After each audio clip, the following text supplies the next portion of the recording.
सिंहासन 32 की 24वीं कहानी करुणवती पुतली की कथा। सिंहासन पर बैठने के लिए राजभोज ने जैसे ही अपन कदम आगे बढ़ाया, वैसे ही 24वीं पुतली करुणवती ने उन्हें रोक दिया। 24वीं पुतली ने कहा कि यह सिंहासन तुम्हारे लिए नहीं है। पहले मैं तुम्हें राजा विक्रमादित्य के गुण व कौशल से जुड़ी एक कहानी सुनती हूँ। उसके बाद तय करना कि आप इस सिंहासन पर बैठने योग्य हैं या नहीं। 24वीं पुतली ने कहा, राजा विक्रमादित्य अक्सर अपनी प्रजा का हालचाल जानने के लिए रात में रूप बदलकर राज्य भर में घूम करते थे।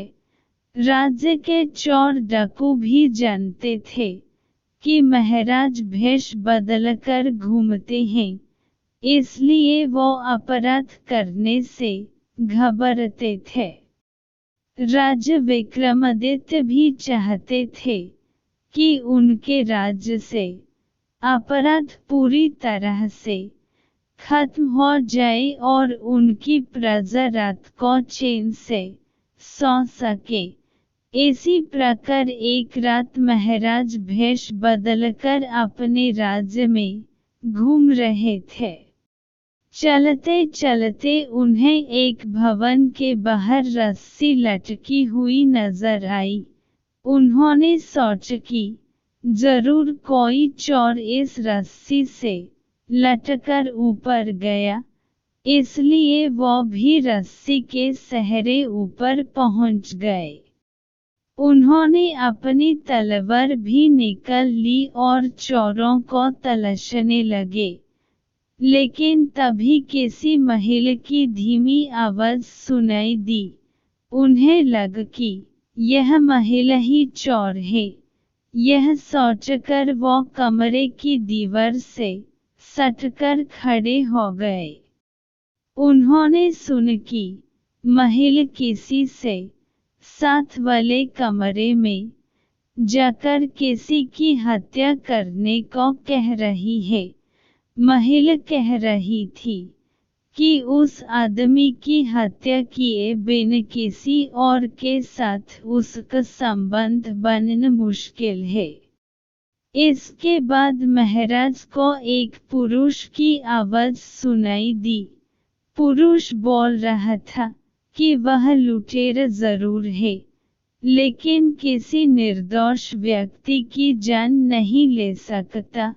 उसने महिला से कहा कि उसके बाद बहुत धन है, वो दोनों दूर कहीं जाकर सुखी से अपना जीवन काट सकते हैं।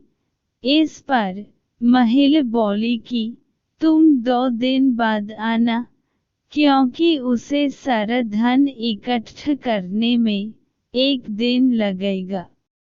राजा समझ गए कि पुरुष उस महिला का प्रेमी है और महिला इस घर के मालिक की पत्नी है। इसके बाद राजा उस रस्सी के सहारे नीचे आ गए और महिला के प्रेमी का इंतजार करने लगे। थोड़ी देर बाद जैसे महिला का प्रेमी रस्सी पकड़कर नीचे आया, तो राजा ने उसकी गर्दन पर अपनी तलवार रख दी और उसे अपन परिचय दिया। महाराज को सामने देखकर आदमी डर गया, लेकिन राजा विक्रमादित्य ने उसे वादा किया कि अगर वो सच बताएगा तो वो उसे मृत्युदंड नहीं देंगे। इसके बाद उसने अपनी कहानी महाराज को बताई। मैं बचपन से ही उस महिला से प्यार करता हूँ और शादी भी करना चाहता था। मेरे पिता बहुत बड़े व्यापारी थे, जिस कारण मेरे पास काफी धन था। फिर एक दिन समुद्री डाकुओं ने मेरे पिताजी का कीमती सामान से भरा जहाज लूट लिया, जिस कारण हम कंगाल हो गए और मेरे सारे सपने चकनाचूर हो गए। इससे मेरे पिताजी इतने दुखी हुई कि उनकी मौत हो गई। इसके बाद मैंने समुद्री डाकुओं से बदला लेने का निर्णय लिया। कई सालों तक इधर उधर धक्के खाने के बाद आखिरकार एक दिन मुझे उनका पता चल ही गया। किसी तरह से मैं उनके गुट में शामिल हुआ और उनका विश्वास जीत लिया। अब जब भी मुझे मौका मिलता मैं गुट के किसी न किसी सदस्य की हत्या कर देता। इस तरह से मैंने पूरे दल को खत्म कर दिया और उन्होंने लूट से जो पैसा इकट्ठा किया था वह लेकर वापस घर लौट आया। घर आने के बाद मुझे पता चला कि जिसे मैं प्यार करता था उसकी शादी राज्य के किसी धनी सेठ से हो गया है। एक बार फिर मेरे सारे सपने टूट गए। एक दिन मुझे उसके मायके आने के बारे में पता चला। फिर वो रोज मुझसे आकर मिलने लगी। एक दिन मैंने उसने कहा कि मेरे पास बहुत सारी दौलत है, लेकिन उसे मेरी बात पर विश्वास नहीं हुआ।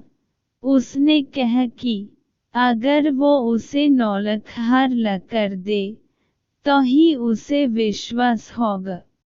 आखिरकार मैं उसकी बात मानकर 9 लाख हार ले आया, लेकिन तब तक वो अपने पति के घर लौट गई थी। आज जब मैंने 9 लाख हार लाकर उसे पहनाया तो उसने अपने पति की हत्या करने के लिए मुझे उकसाया, लेकिन मैंने करने से मना कर दिया, क्योंकि किसी निर्दोष की हत्या करना बहुत बड़ा पाप है। राजा विक्रमादित्य ने सच बोलने पर उसकी तारीफ की और समुद्री डाकुओं का सफाया करने के लिए उसे शाबाशी दी।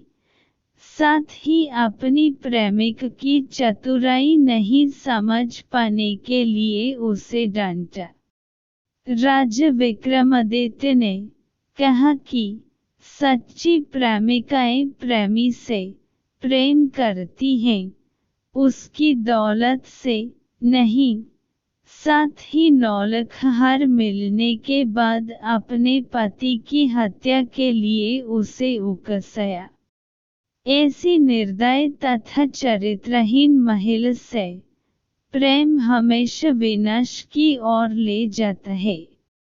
वह आदमी रोता हुआ महाराज के चरणों में गिर गया तथा अपने अपराध के लिए उसे माफ करने के लिए प्रार्थना करने लगा।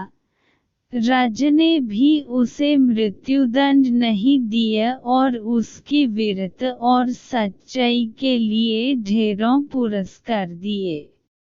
अगली रात राजा विक्रमादित्य उस महिला के प्रेमी का भेष बनकर उस महिला के पास पहुँचे।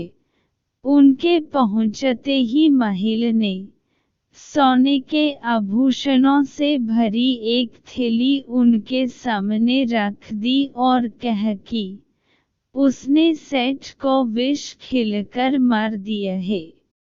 जब राजा कुछ नहीं बोले तो महिला को शक हुआ और उनकी नकली दाढ़ी मूंछ नोच ली।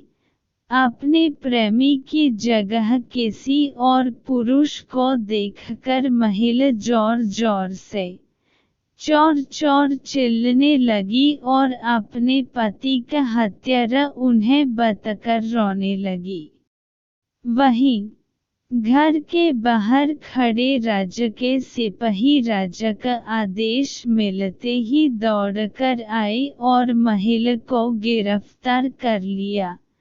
अपने सामने राजा विक्रमादित्य को देखकर महिला के होश उड़ गए और उसने झट से विष पीकर अपनी जान दे दी।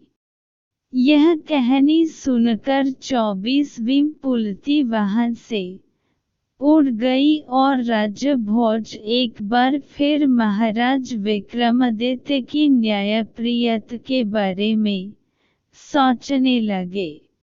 कहानी से सीख: लालच करने वालों के साथ कभी अच्छा नहीं होता, उन्हें एक न एक दिन इसका परिणाम भुगतना ही पड़ता है, जैसे इस कहानी में पैसों के लिए अपने पति की हत्या करने वाली महिला के साथ हुआ।